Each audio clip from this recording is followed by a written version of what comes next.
So it's already been over 2 years now since I uploaded my first video in English, and the last year was honestly so incredible. We grew from 30,000 subscribers to over 80,000 subscribers, and it just blew my mind. So in this video I'm going to show you excerpts from the most important pool lessons I produced over the whole last year. You might have already seen some of them, but maybe there are some videos that you haven't seen before. So sit back and grab a coffee, and we'll see you at the next lesson. Take care.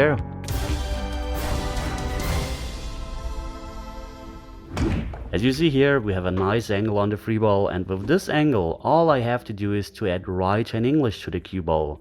With less angle, I would need to hit low on the cue ball because the natural force of the cue ball will go forwards. But with this angle, as you see, all I have to do is right and English and go through the cue ball, and we end up with a very nice angle on the 4 ball.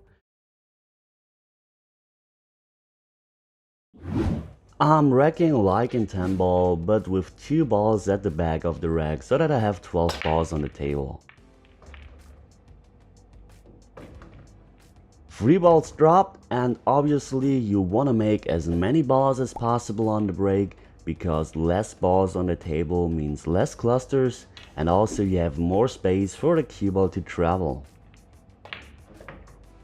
And this was a horrible first shot, the first shot of the match, and I get straight, and also the point of the side pocket got a little into the way, so I really have to play a very small curve shot, and I managed to get out of this situation and can continue my run. The 4 ball doesn't pass the 7 ball, that's why I had to choose the other corner pocket. And here I have actually the perfect angle, but look at my stroke. I'm not powering the ball here, I'm playing really soft, follow through, make sure that I hit the right point on the cue ball with my tip, and that's the most important thing because power doesn't mean a lot of rotation, it's the quality of your stroke. Here I'm having the wrong angle, that's why I had to switch hands and had to play that horrible shot again. It was really difficult, but I got the perfect position here on the 8 ball, and with some outside spin, the cue ball fastens up from the 2 rails. I got a little too short, a little further would have been perfect, so now I have to go that long way with the cue ball. I end up frozen to the rail, but this is actually the perfect angle, not straight, a small angle, and yeah, that's the first game for me. Okay, I'm starting with ball in hand in the yellow position zone because I have to play the 1 ball. And as you see, I didn't colorize the table, but I have those bright lines that will show you the 2x2 diamond position zones. And the thing is, we have 2x2 diamonds where the cue ball is allowed to end, but as you see where the 2 ball is, we have much less space for the cue ball to end, so it's really difficult. Here I'm going 2 rails.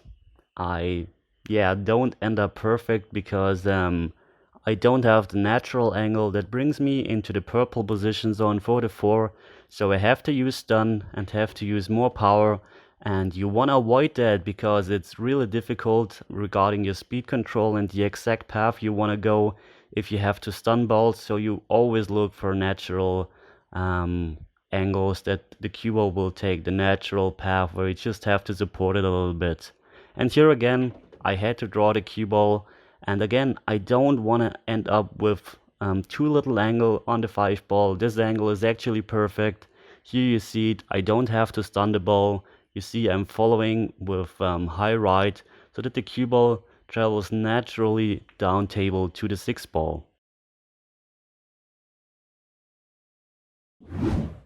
It's getting really tough. As you see here, it happened. I'm on the wrong side, and the problem is I'm not well on the wrong side, just a little bit. So it's really tough to get down table to the 6 and the 3 ball. As you see here, I really have to pound that ball in with a lot of left hand English, just left hand English. As you see, the cue ball takes its speed on the rails, and I managed to somehow get down table. I didn't move the 6, that was my initial plan. So I'm just rolling the 3 ball in and want to see that 6 ball. Okay, I see the 6 ball, and now I just have to make that bank shot and get position for the 8 ball, of course. I'm deciding not to draw it here, but to follow the ball, because drawing will bring me down to the 10, to the 15 I think it is, and that's dangerous. So I played it with inside English actually to hold position for the 8 ball. And the problem on the 8 ball is it doesn't pass into the side pocket, so I have to play it into the corner pocket. And this is again a really difficult shot.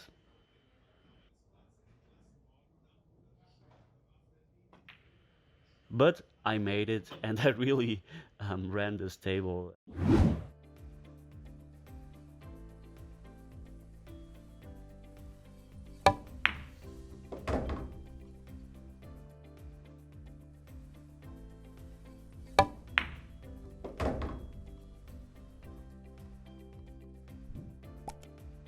Let's check the angle we got. So as you see here, I'm almost straight, but it's very perfect, this angle. Okay, when looking at the 4 ball, straight would be okay. We don't want to be here because we're snookering us behind the 5 ball, but here is also okay to go into the short rail again. The problem here is that we have an angle that brings the cue ball towards the long rail. And if we end up straight and frozen to the rail, it's getting really difficult to get position for the 5. And that's one of the main reasons I decided to stay above.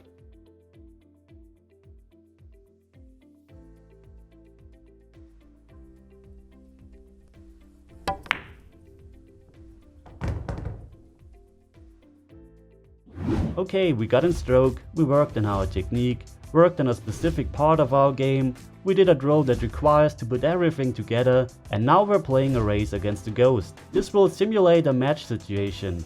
Every mistake will be punished. You can play against the 8, 9 or 10 ball ghost, but you could also play against the 5 or 6 ball ghost with 9 ball rules. I, for example, train against the 12 ball ghost with 9 ball rules. It depends on your skill level again. The link to the full match is also in the video description. I'm playing against Valentine, which is a friend of mine but also one of my students. We practice a lot together and also play some matches to get a little bit of exercise.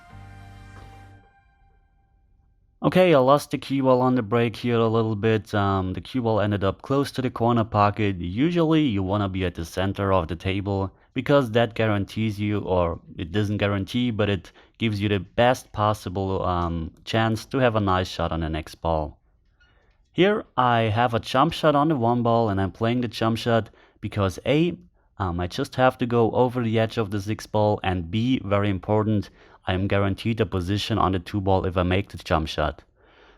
If you are left with a jump shot after the break shot and you can make the jump but you have no position afterwards, don't play the jump shot because it doesn't pay off.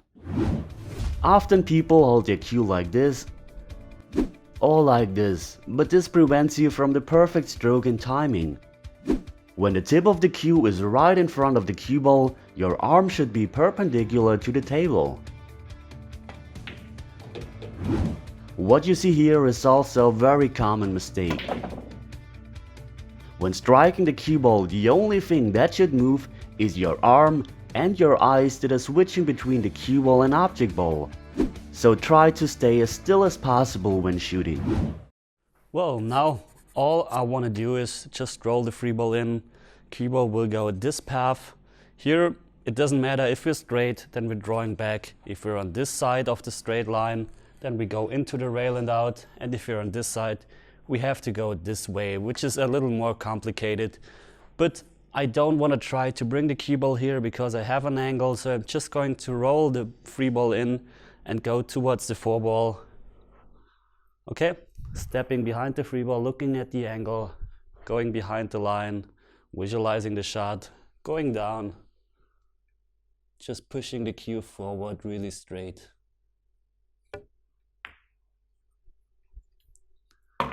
As you see, I had to hit it really soft.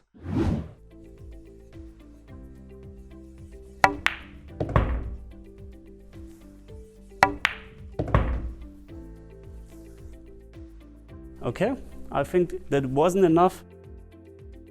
No, it wasn't enough. I should have hit a little harder, or more left in English. A little harder would mean the cue ball would have gone this path. So that was careless, to be honest, but we're still in line. Now we are perfectly straight on this ball, which isn't perfect, obviously. And now some people would try something crazy. For example, use the left part of the pocket, follow the cue ball, go this path. And yes, of course, it works. I could also draw the ball, for example, drawing it towards here, here and here. But these are exhibition shots and you don't want to play such shots in matches. So I think if I'm just playing a stop shot, maybe a little following the cue ball, we have a nice angle on the 6 ball. So for that, I think I'm just want to be a little further. That means the cue ball shouldn't be here, but a little further towards the corner pocket. And you could roll the ball, of course, so hitting it very easy, rolling it in. But you also could play a stunt follow. That means hitting a little above center so that the cue ball just follows a little bit. But the important thing is you don't want to do too much, because if you follow too much, we are maybe too straight or behind the 7 ball. So it would be nice to bring the cue ball towards here, but if a stop shot is the outcome, I'm totally fine. So I want to be safe and don't do too much. That means don't hit too high by accident.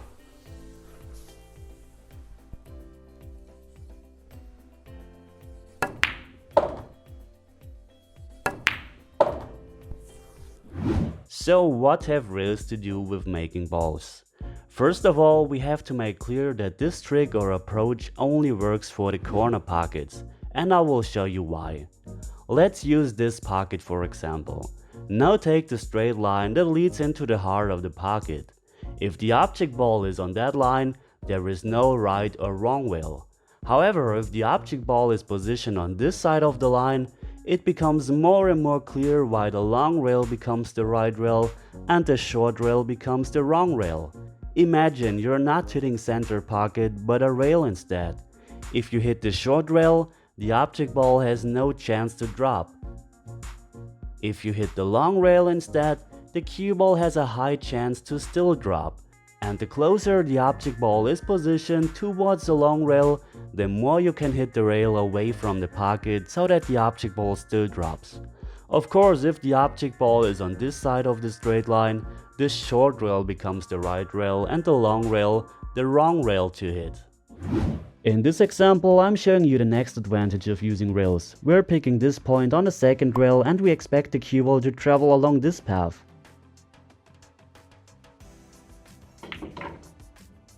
As you saw, the cue ball hit around half a diamond away from our point on the rail, but it still ended up where we were expecting it to end. And that's because the angles will self-correct the more rails we use. When playing the shot with high and outside English, we can clearly see that the contact point on the second rail changes a lot and is almost identical with the contact point on our reference shot. However, the incoming angle is very different and that's why the cue ball ends up 2 diamonds away from the corner pocket now. What do you think will happen on the next shot where we just play with outside English?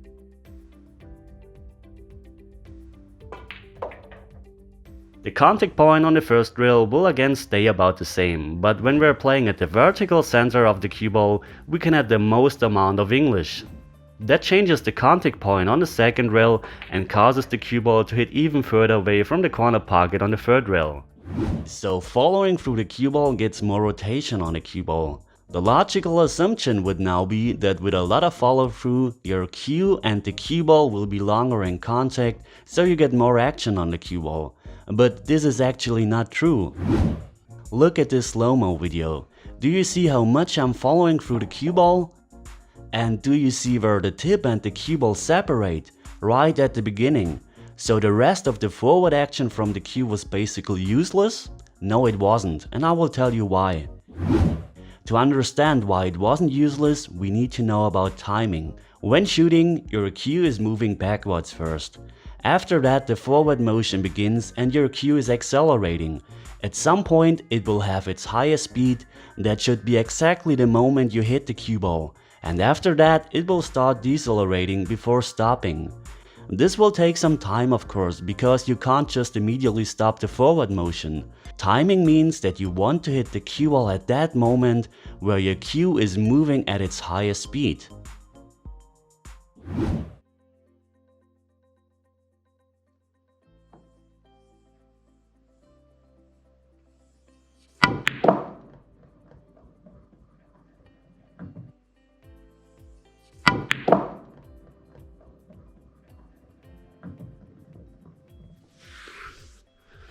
Okay, it turned out pretty nice. We again have a shot on the free ball. Here again would be perfect, because this would basically then be the same shot that we had on the one ball. But here, again, we have to follow the cue ball, and I would say, yeah, this gap is not perfect, either this gap or this gap. The most natural would be this or this. It again depends on the English we add. So a little more English would mean that the cue ball would go through here, or more English even through here. Without English I can go through here, but I think this is the best gap I can go through. So all I have to do is follow the ball. Again, I can cheat the pocket, but I'm playing for center, and maybe at left-hand English, so that I hit this rail and go towards the four ball again.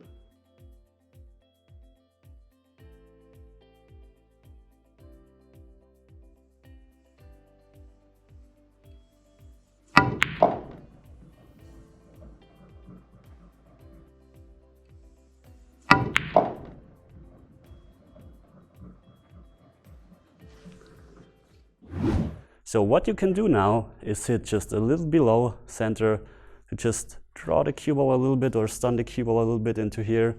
Or you could also add left-hand English, because then you can hit the cue ball a little thicker and the cue ball will go into here. So now let's see what we can do on this shot. Well, it's not an easy one. I think I'm just gonna hit a little below center, because the left-hand English will open the angle here and bring us towards here into nowhere, and I want to go to this side. So I'm adding a little bit of low on the cue ball so that I can go towards here, and then maybe also a little bit of right-hand English so that the cue ball doesn't go into the 8 ball. So a really difficult shot to start with.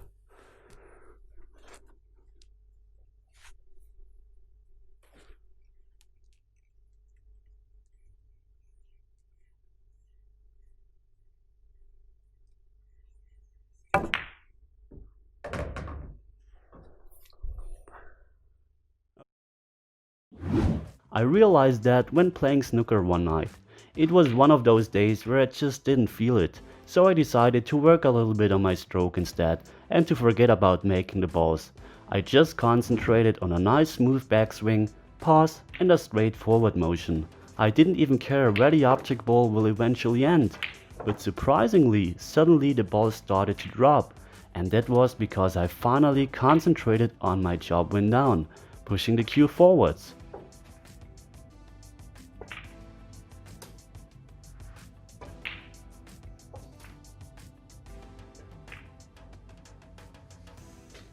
The biggest problem if we end up straight on a shot is that we cannot do a lot with the cue ball. We can just draw or follow, so the cue ball will end up anywhere on this straight line. This means we're in big trouble, because we have to get position for the 9. But there is hope. In pool we can always cheat the pocket. That means on a shot like this, we can aim to the left or the right part of the pocket. Look how much space we have for the 9 ball. We have over 2 ball sizes of margin where we can hit the corner pocket. So even if we're straight in, we can always play to the left or right and create an angle. If the balls are closer to the rails, we can also cheat the pocket, but the effect will get smaller. From here we only have 1.5 ball sizes to cheat, and we also gotta be careful if we hit too hard, because the object ball can wobble out of the pocket. Or if we cheat too little, we can also scratch. So here we would have to hit a little harder so that the cue ball leaves the natural line later. Well, this was a poor shot, I know, and that's because I hit too low on the cue ball. And now I have less angle that I wanted. The only chance I have now is to follow the ball and get here or even a small angle on the 4 ball. It's a lot tougher than it should have been now, and with this angle I even have to use inside English, and I'm also close to the rail with the cue ball, so it's definitely not the shot that I wanna have.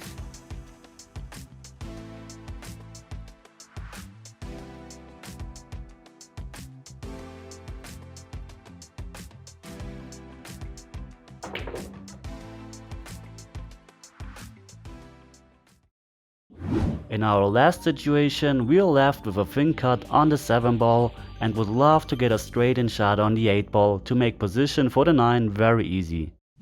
The path that we're using here is probably the most reliable. We're just hitting a little bit above center and play the shot softly. The advantage is that it's very easy to execute. There is no need for English on the cue ball. The disadvantage is that we are risking a skid or kick and that rolling balls in is very often tough for players. And we are a little further away from the 8 ball, which makes it a little tougher, but still that should be your choice. The next path should definitely not be your choice because it's a very delicate shot. I'm playing low left and also a drag shot. The drag removes a little bit of the cue ball speed, and the left hand English also removes the speed on the first rail and at the same time brings me closer to the 8 ball. The advantage is that we can be left with a very easy shot on the 8 ball. But if someone is able to execute this shot, it also should be no problem if we play our previous shot and are left with a little longer 8 ball. However, I'm really interested how you guys play the shot. Give it a try next time you're at the pool hall and let me know in the comments how it went. The last shot this time isn't a 5 railer, but a 4 railer. We are playing this shot low right. I personally like this shot a lot because I don't have to slow roll the ball, can hit it with authority and therefore don't have to rely on the table that much. Yep, nicely on the 13 ball. Now again, I'm trying to get position for multiple possible balls. The natural path will probably go towards here and then towards here. So I either have the 10 ball, if I add a little bit of left hand English to go more to this side. I always have that 15 ball if I'm here or here or here. So the 15 ball is always on. And if I try to go here, I also have the 12 ball, but that doesn't make sense. So I'm probably trying to get somewhere in between the 10 and the 15 ball so that I can choose what's the best to continue with. So looking at the natural path, well, I have to add a tiny bit of left-hand English because otherwise I will go too close towards here. I want to open the angle a little bit and go towards here. So just center ball with left-hand English.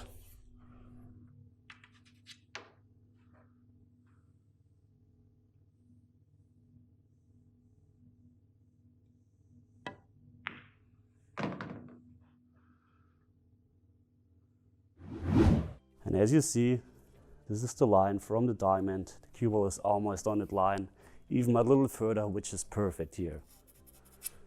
So now again, we want to know which angle we want to have on the 4 ball to get nicely onto the 5. And I think if we're straight into the corner pocket, we can play a stop shot. Can play almost a stop shot on the 5, draw a little back, and we have a nice angle on the 8. So if we can get that right angle on the 4 ball, we will have a very easy rack left because we just have stop shots then. So this is almost the match winner if we can get a nice position here on the 4 ball. Let me show you the angle first that we have on the 3 ball. The easiest would be, we have 2 options, either just stun towards here or also go into the rail from here and towards here. If we're stunning it, that means we're following the tangent line. It's just a stop shot. And if we want to go into this rail, we have to hit above center. First we step into the shot. Remember, my left foot, my left arm, my head and cue are still on the baseline. And now we just step into the shot and never leave that line. And now we're locking in. Before doing any pre-strokes, we will stay down for a short time. This is one part of checking that everything is aligned correctly so far. It helps to see if we're on the right point on the cue ball, if our body position, stance, arm and so on is feeling right. If we're doing the pre-strokes while going down, we can check this properly. Of course it works as well, but I really improved by locking in first. Okay, we're still locked in. And now we do the pre-strokes. We do those to check if we're moving the cue straight and if the contact point, aiming and the whole setup is still correct. It's like warming up. And if everything feels right, move your cue backwards pass, and shoot. It's not necessary to do a pass, but what is important that we have a smooth and controlled backswing, because the backswing has nothing to do with the shooting motion. All the energy comes from the forward stroke.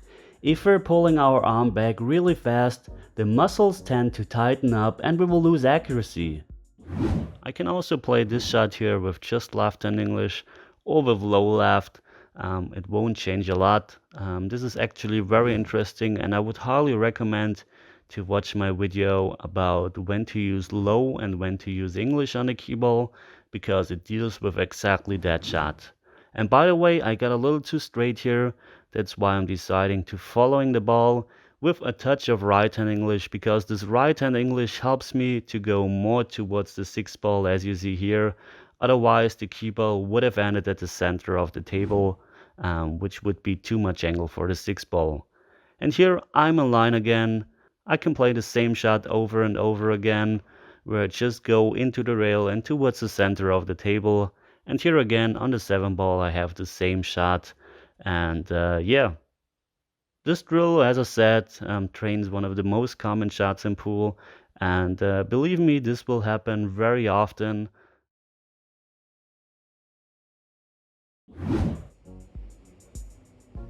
So we're breaking in straight pool and are left with this situation on the table. Here is already the first situation where we can use that principle. The easiest ball we have here is the 15 ball into the upper left corner pocket. We follow the cue ball, and no matter where the cue ball will stop on its way, we will always have a shot. We can play the 5 ball if we come too short, we can play the 6 ball if we come further, we can play the 13 ball, and if we come way too far, we can still play the 10 ball or the 4 ball. So here we are using different balls for multiple positions we can get. We can't do anything wrong here, and that's the thing we have to be aware of. By knowing this, we can play the shot way more confident. Let's fast forward the rack.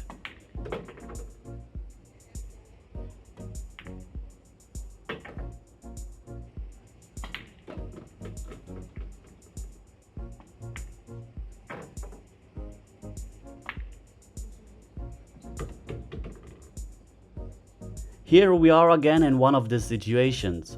We could try to bring the cue ball to this point for the 6 ball, but do you see another way that guarantees us a shot on one of 3 different balls? Pause the video and think about it.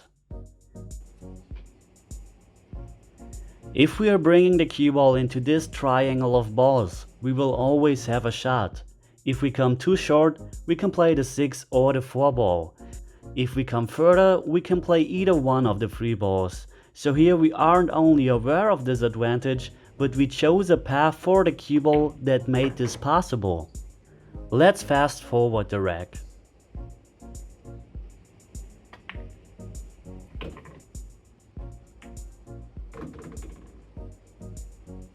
And here again, we draw back on the cue ball. We'll always have a shot on the 4, but also a possible position on the 8. Planning this way has the advantage that we can always adjust our plan if we see something easier and don't have to rely on one single ball. This is, by the way, what every snooker player tries to do when playing position. And by the way, this is not a straight pool learning video, so ignore my general patterns here. I just try to create situations where I can show you this principle. We're in the following 8 ball situation and we have to make the 8 ball. However, our opponent's balls are blocking the path to any kick shot. So we will play a 1 rail kick shot that jumps over the 9 ball. There are 3 variables to perform this shot successfully: cue elevation, speed and distance to the rail, of course. The harder we hit, the less we need to elevate and vice versa. I'm playing with a medium speed here where I'm elevating the cue around 20 degrees. Then we just have to aim to the right spot on the rail as if we were playing a normal kick shot and execute the shot. Our goal here is that the cue ball has the right height when hitting the rail. If you hit too hard or elevate too much, the cue ball will jump too much, of course. In the beginning it will probably take you a while to figure it out, but it's really an amazing shot to pull off, especially in a match. Playing position. When we're shooting balls, we always try to get the cue ball to a certain position on the table so that we can continue our run. But of course we are not doing this with only one ball on the table. Is it a good thing because we don't have to concentrate on getting position anymore? In my opinion it isn't. One thing about pool is that you always want to do the same routine on every shot. And we usually do that, except for the last ball on the table. So we're doing things differently. So my second advice is to also bring the cue ball to a certain position, even when you're shooting the money ball. This will have the advantage that you're not treating any ball differently. It will also prevent you from scratching caused by no awareness of the cue ball's path. And in some cases you can make life a lot tougher for your opponent if you miss. For example, on a shot like that, I always try to bring the cue ball 3 rails towards the short rail. Don't get me wrong, I'm not telling you to always force the cue ball towards the short rail or a certain position. Do what is natural and don't try anything that will harm your shot making. For example here, it wouldn't be clever trying to bring the cue ball towards the short rail.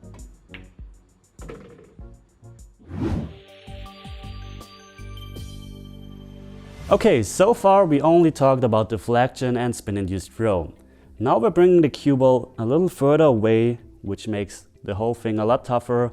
But what is also a lot tougher is we now have to elevate our cue. And the problem with an elevated cue is the cue ball swerves. That means the cue ball will make a curve. So let's try the same shot with right-hand English.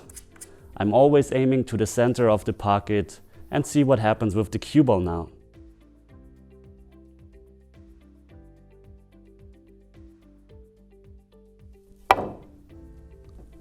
Did you see? I missed the object ball completely because the cue ball swerved. And the thing is, if you're elevating your cue and you're adding left or right in English, the cue ball will always make a curve. So let's see here, for example, if I'm elevating even more with right in English, you see how much I'm missing the ball. And that's because of the curve. To understand curve shots a little more, just a small insight. The more you elevate and the slower you hit, the bigger the curve will be until you're making a massage shot. So it's very important, if it's possible, to have your cue as level as possible. But what you can do is hit it a little harder, because the harder you hit, the longer it will take the cue ball to actually curve. Because an elevated cue automatically means a jump shot. That means the spin that the cue ball has is not present because the cue ball is jumping a little bit, and it also takes the spin a little longer to grab on the cloth. So for example here, I'm playing the same shot. I'm elevating again with right hand English, but I'm playing really hard. So we should still make contact with the 10 ball and not miss it completely this time.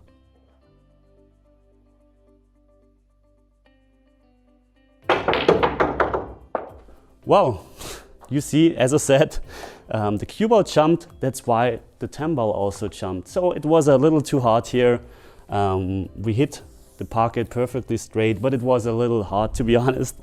So let's do it again, just to show you what happens. And as you see, this time we made the shot. You see the spin on the cue ball. Yeah, it's a really difficult shot, so avoid to elevate your cue if it's possible, and because it makes things a lot tougher.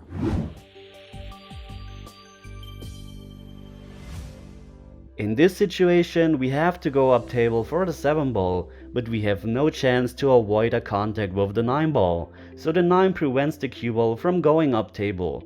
But wait, we will now play an off the ball jump. This is a shot that is really easy to execute, but will definitely impress your opponent. You could either play this shot with your playing cue or also your jump cue. If you use your playing cue, all you have to do is to elevate your cue around 20 to 30 degrees and play the shot. An elevated cue where you hit harder will always mean a tiny jump shot. So the cue ball will jump off the 5 ball over the 9 ball and has a free path to go up table.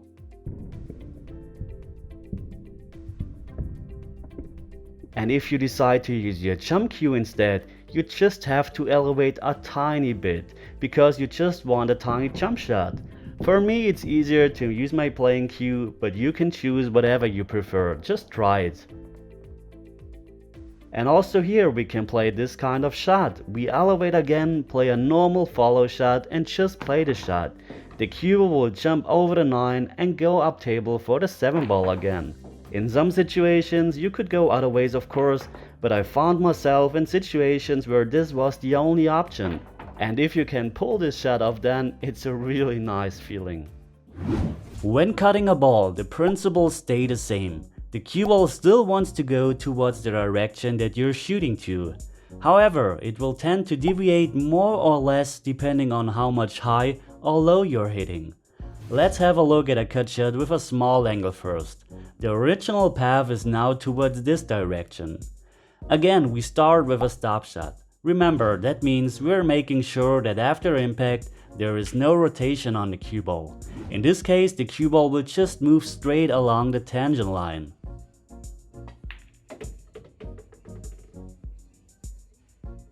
Now let's use a rolling cue ball where the rotation isn't that big. So the cue ball starts following the tangent line for a very short time, not even visible for us. And then as long as the forward rotation is present on the cue ball, it wants to leave the tangent line towards its original direction. When the rotation is lost and the cue ball is rolling, it will roll towards the current direction. If we increase the force by hitting high with just a little more speed so that the forward rotation is still present when hitting the object ball, the cue ball will leave the tangent line a tiny bit later because of the increased speed.